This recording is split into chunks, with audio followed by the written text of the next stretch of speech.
Assalamualaikum warahmatullahi wabarakatuh. Perkenalkan, nama saya Sirojul Hadi. Saya adalah dosen dari Program Studi Teknologi Informasi Fakultas Teknik Universitas Bumi Gora dengan bidang keilmuan Teknik Elektro dan mengampu mata kuliah Internet of Things dengan bobot 3 SKS. Video ini merupakan pernyataan diri saya sebagai dosen dalam unjuk kerja Tridharma Perguruan Tinggi dalam bidang pengajaran. Mata kuliah Internet of Things bertujuan agar mahasiswa memiliki kemampuan, pengetahuan, dan pemahaman untuk membangun perangkat IoT. Mata kuliah ini merupakan mata kuliah wajib pada konsentrasi Internet of Things dengan mata kuliah prasyaratnya yaitu elektronika dasar.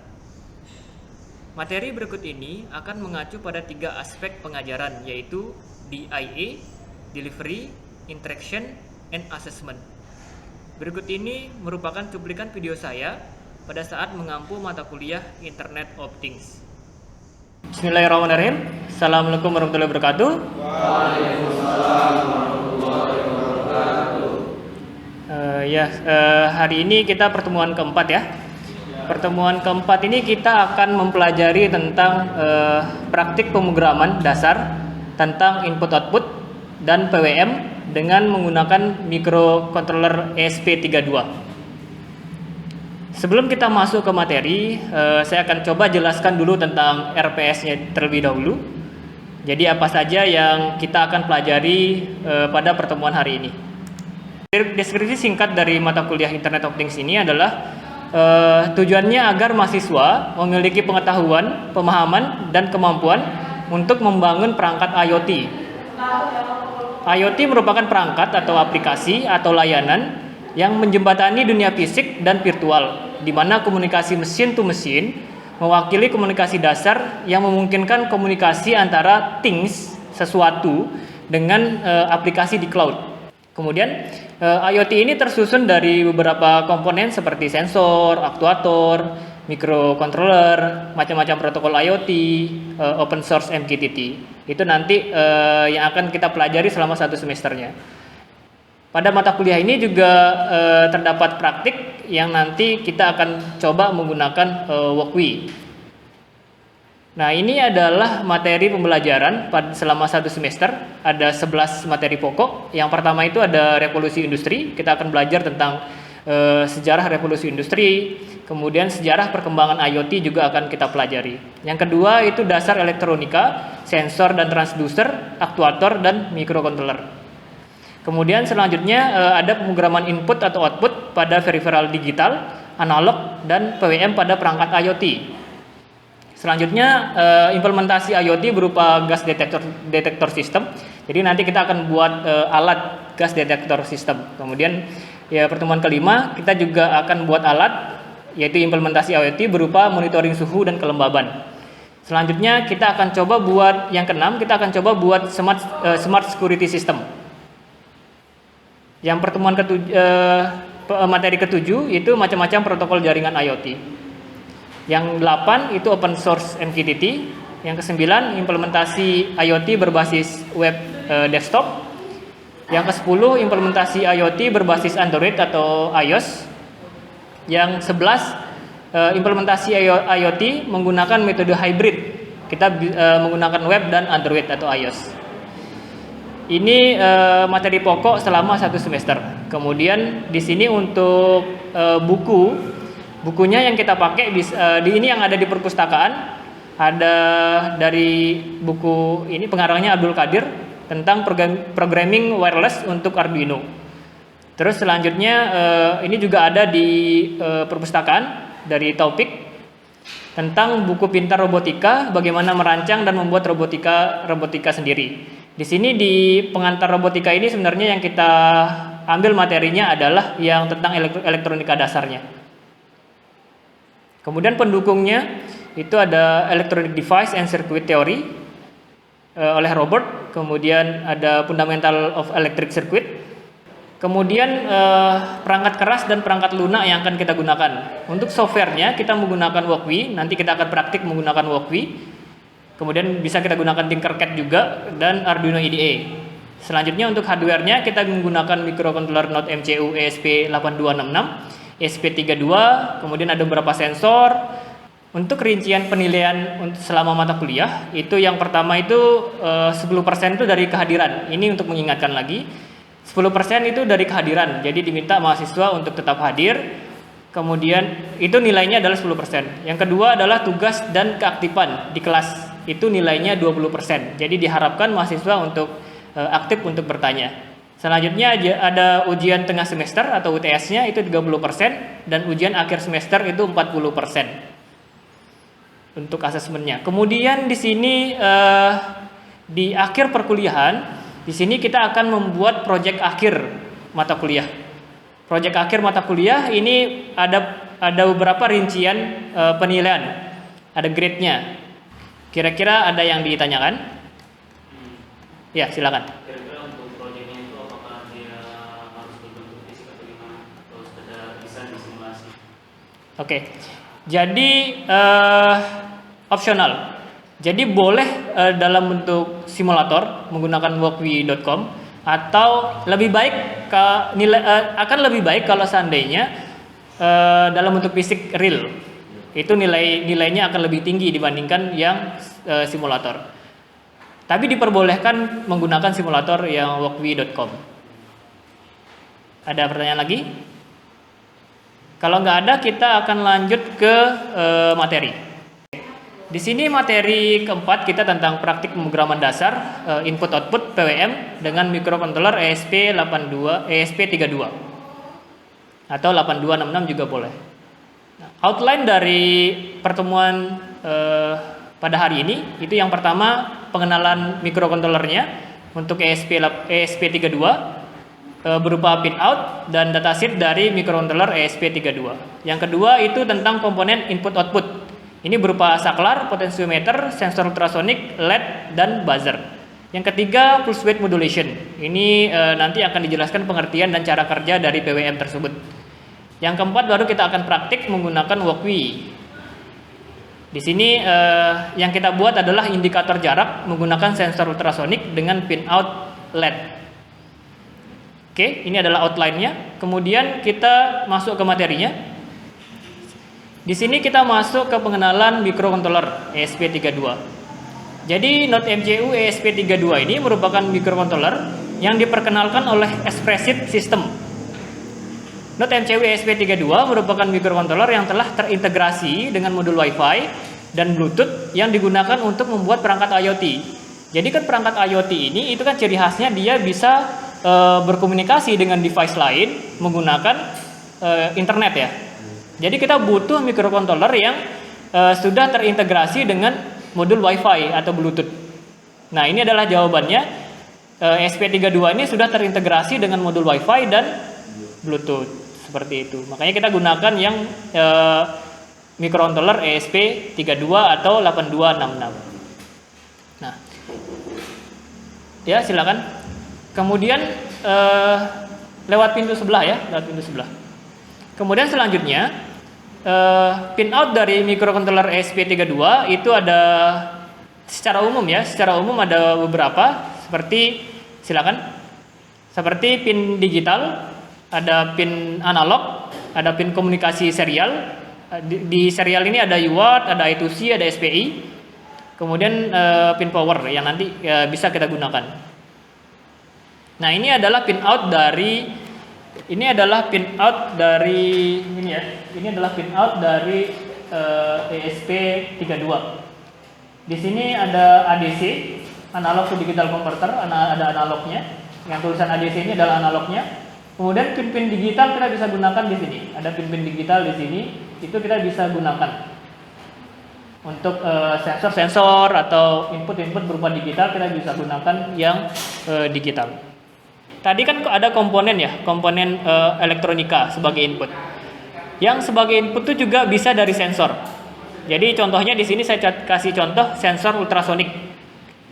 Sensor ultrasonik ini itu adalah sensor yang dapat digunakan untuk mengukur jarak. Umumnya biasanya digunakan untuk mengukur jarak. Sensor ultrasonik ini itu merubah besaran physis dari bunyi tadi menjadi besaran listrik. Nah, besaran listrik tadi itu nanti yang akan dibaca oleh microcontroller ESP32. pin dari sensor ultrasonik ini itu ada 4. Ini kita menggunakan tipe yang ini HCSR 04. Jadi pinnya itu ada 4, ada pin PCC, ada trigger, ada echo, dan ada ground. Cara kerja dari sensor ultrasonik ini itu adalah seperti ini. Kelihatan deh? Kelihatan ya? Jadi di situ ada trigger, Trigger ini itu nanti terhubung ke microcontroller. Nah, microcontroller akan memberikan perintah kepada pin trigger untuk hide, dengan periode 10 milidetik. Nah, ketika diberikan trigger tadi untuk aktif, maka si transmitter akan menghasilkan 8 gelombang suara. Yang nanti ketika ada objek di depan sensor itu akan dipantulkan. Gelombang suara tadi akan dipantulkan. Nah, setelah dipantulkan oleh objeknya, maka ada receiver untuk menerima gelombang tadi yang dipantulkan. Setelah diterima oleh receiver, maka nanti pin echo itu akan memberikan sinyal kepada microcontrollernya. Sinyal yang diberikan adalah high level time-nya. Jadi waktu ketika dia high aja. Yang nanti akan dibaca menggunakan sintak pulse in pada softwarenya. Pada pemrogramannya. Bentuk fisik dari sensor ultrasonik itu seperti ini. Ini adalah bentuk fisiknya. Nah, kemudian ini adalah simulasi bagaimana sensor ultrasonik bekerja. Kemudian ini adalah hasil gelombangnya. Jadi ini simulasinya. Kemudian kalau di capture itu nanti hasilnya seperti ini. Oh ya, untuk di sensor ultrasonik itu terdapat piezoelektrik. Ini piezoelektrik ini yang menghasilkan gelombang ultrasonik ya. Jadi di dalam sensor ultrasonik itu ada namanya piezoelektrik yang menghasilkan gelombang ultrasonik. Frekuensinya itu 40 kHz. Frekuensi yang dihasilkan. Cara kerjanya seperti ini. Cara kerjanya itu menggunakan rumus sederhana. Rumus jarak di fisika. Kira-kira kalau rumus jarak di fisika apa? Jarak sama dengan apa? Jarak sama dengan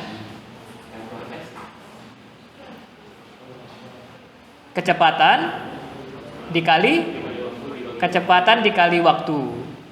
Jadi jarak sama dengan kecepatan dikali waktu. Nah, di situ kenapa dibagi 2 kira-kira? Karena dia bolak-balik, karena kita cuma mengatur jaraknya aja, nggak kita mengatur waktu fullnya itu. Kita mengatur jaraknya itu kan, ini kan karena dia bolak-balik kan, Ya. jadi kita bagi 2 gitu. Betul. Karena di sini gelombangnya itu adalah bolak-balik. Sedangkan yang ingin kita ukur adalah gelombang ketika gelombang ini dipancarkan, itu kan dia sudah representasi dari jaraknya. Tapi kan di sini ada gelombang yang dipantulkan, sehingga total waktu yang ditempuh itu kan seolah-olah 2 kali terhadap objek. Makanya di situ dibagi dengan 2. Jadi kalau kita tuliskan rumusnya di sini, untuk jarak itu kita bisa dapatkan dengan mengalihkan high level time-nya ketika sinyal echo ini high. Kemudian dikali dengan velocity-nya. Velocity itu adalah cepat rambat bunyi di udara. Itu sebesar 340 meter per detik. Dikali dengan high level time ketika echo ini dalam keadaan high. Baru dibagi dengan 2. Maka kita akan dapat jaraknya. Bisa dipahami? Oke. Selanjutnya di sini kita akan mempelajari tentang komponen output. Komponen output ini itu adalah komponen elektronika yang berfungsi sebagai keluaran dari microcontroller. Contohnya seperti LED dan buzzer. Ini pasti kalian sudah tahu ya. LED dan buzzer. Jadi LED ini adalah komponen elektronika yang merubah besaran elektrik menjadi cahaya. Jadi kan ada cahayanya ya. Ada yang didesain berwarna merah, kuning, hijau, biru seperti itu. Kemudian ada buzzer. Ada buzzer ini merubah besaran listrik menjadi suara. Menjadi suara. Jadi nanti ketika diberikan daya dia akan bunyi. Ketika sudah jadi rangkaian seperti ini, kita akan coba masuk ke programmingnya, ke pembuatan programnya. Nah, di sini yang perlu kita buat apa kira-kira pertama? Mendefinisikan apa? Oke, jadi di sini kita tidak menggunakan library. Apa kira-kira yang setelah library yang perlu kita definisikan apa? Iya, pinnya. Jadi kita definisikan pinnya atau sering kita sebut sebagai variabel. Oke. Di sini saya menggunakan define. Saya rubah nama pinnya menjadi pin untuk yang trigger, namanya pin trigger seperti ini. Pin trigger kan ada di nomor 4 ya. Pin trigger ada di nomor 4. Jadi di sini tinggal kita tuliskan define pin trig nomor 4. Jadi sekarang untuk define ini kita mengganti angka 4 ini menjadi namanya sekarang pin trig. Kemudian selanjutnya yang kita definisikan adalah yang echo ya. Jadi pin echo-nya, pin echo di sini di nomor 2 ya. Pin nomor 2. Kemudian selanjutnya kita definisikan juga untuk yang pin LED. Pin LED itu ada di D15. Nah, kita sudah definisikan variabelnya. Selanjutnya adalah di sini kita konfigurasi pinnya. Apakah apakah pin itu berfungsi sebagai input atau berfungsi sebagai output? Nah, kita bisa menggunakan pin mode. Jadi di sini udah kayak Python dia, udah ada ininya, rekomendasinya. Jadi pin mode. Di sini tinggal kita masukkan pinnya dulu. Kita masukkan pinnya. Kira-kira trigger itu berfungsi sebagai input atau berfungsi sebagai output? Berfungsi sebagai apa? Sebagai output. Kenapa output kira-kira? Karena dia men-trigger ya. Jadi keluar. Jadi sinyalnya itu keluar dari node MCU-nya. Makanya dia out.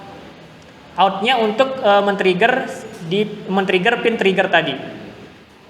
Kemudian ada pin mode, kita setting juga untuk yang pin echo-nya ya.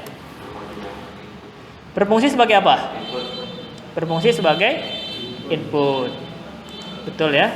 Kemudian selanjutnya ada apa yang kita konfigurasi lagi? LED.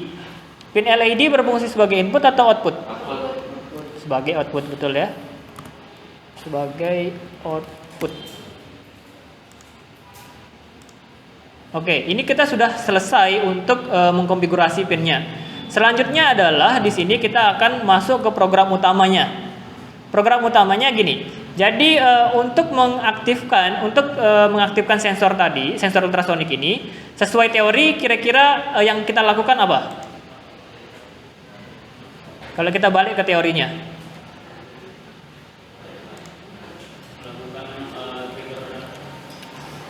Kita memberikan sinyal kepada pin trigger ya, yang sesuai yang di sini. Memberikan sinyal pada pin trigger sebesar berapa? 10 milidetik. Baru menghasilkan 8 gelombang. Baru nanti ketika dihasilkan 8 gelombang tadi, pin echo akan otomatis aktif, akan high. Nah, high-nya ini itu berlangsung sampai sinyalnya ini kembali dideteksi oleh pin echo. Ketika sudah dideteksi sinyalnya kembali, maka baru dia low sinyalnya.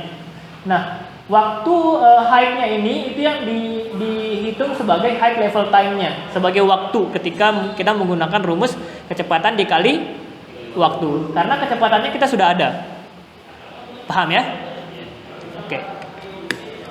Sekarang kita kembali ke programnya. Berarti di sini kita perlu untuk membuat trigger aktif ya. Dengan cara di sini kita tuliskan kode programnya ini digital apa kira-kira? Digital write karena kita menuliskan ya. Digital write. Di sini pinnya pin yang mana?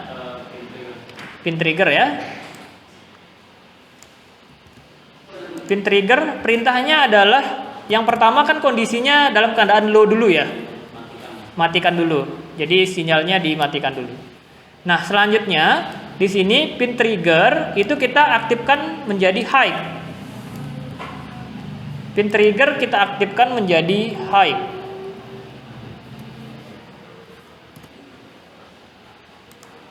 High-nya selama berapa? 10 mili detik. Jadi di sini kan delay ini sudah dalam satuan mili detik, maka di sini kita tuliskan 10 aja. Nah, kemudian di sini pin trigger kita buat setelah 10 detik kita buat low. Berarti di sini pin triggernya sama dengan low. Kayak gini. Oke, ini kita sudah selesai untuk membuat kode program yang mengaktifkan pin trigger. Nah, selanjutnya adalah di sini kita butuh untuk mengetahui berapa high level time-nya. Nah, di sini kita buatkan variabel dulu. Kita menggunakan tipe data float di sini untuk variabelnya. Kita buat variabel waktu dan jarak. Karena nanti kita ingin menghitung jarak ya. Nah, di sini waktunya untuk mendapatkan waktu di sini kita menggunakan kita tuliskan waktu dulu, kemudian sama dengan sini sintaknya kalau mengetahui high level time-nya kita bisa menggunakan pulse in. Betul ya, pulse in. Yang ingin kita ketahui apanya? Dalam keadaan apa? Dalam keadaan high. Berarti pin echo di sini pin echo, high. Kemudian selanjutnya di sini kita cari jaraknya. Tadi rumus jarak apa? Kecepatan dikali waktu dibagi 2 karena kan gelombangnya 2 kali ya. Bolak-balik gelombangnya. Sehingga di sini kita sudah dapat waktunya. Jadi waktu dikali dengan velocity-nya berapa tadi? 0,034. Setelah itu dibagi 2 karena gelombangnya bolak-balik ya. Nah, ini kita sudah selesai. Sekarang kita coba untuk lihat hasilnya. Untuk melihat hasilnya di sini kita menggunakan serial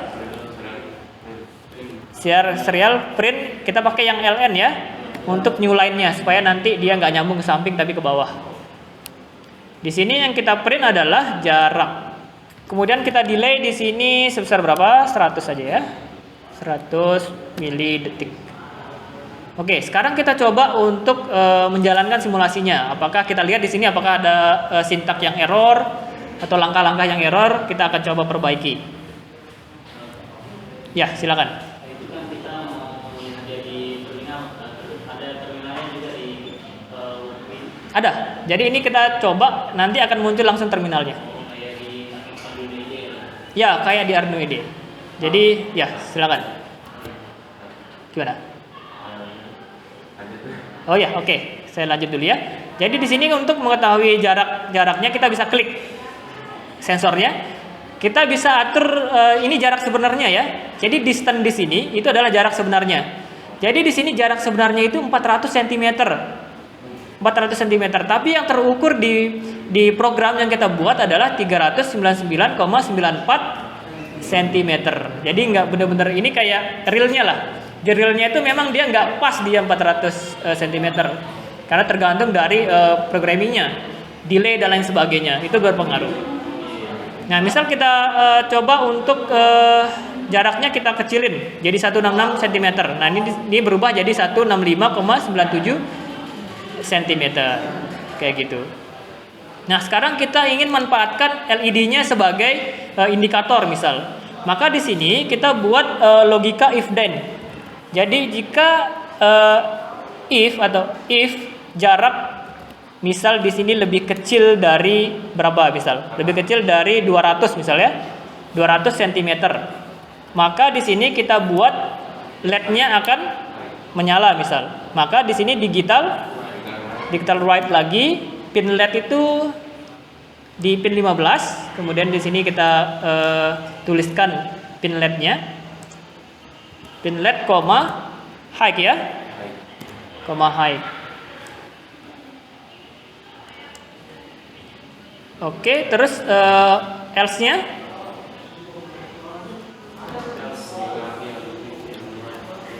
else-nya apa kira-kira? Digital right, pin LED ini, low. Oke, sederhana ya. Jadi indikatornya sederhana untuk pin input output. Kita coba. Nah, ini udah jadi nih. Jadi ketika misal ini kan di bawah 200 cm ya. Ini LED-nya akan menyala. Kalau kita misal naikkan di atas 200, LED-nya akan mati. Nah, ini adalah praktik bagaimana membuat sistem menggunakan ultrasonik sebagai inputnya, kemudian outputnya menggunakan LED. Jadi ini kita bisa implementasikan secara real di alatnya. Ada pertanyaan? Silakan.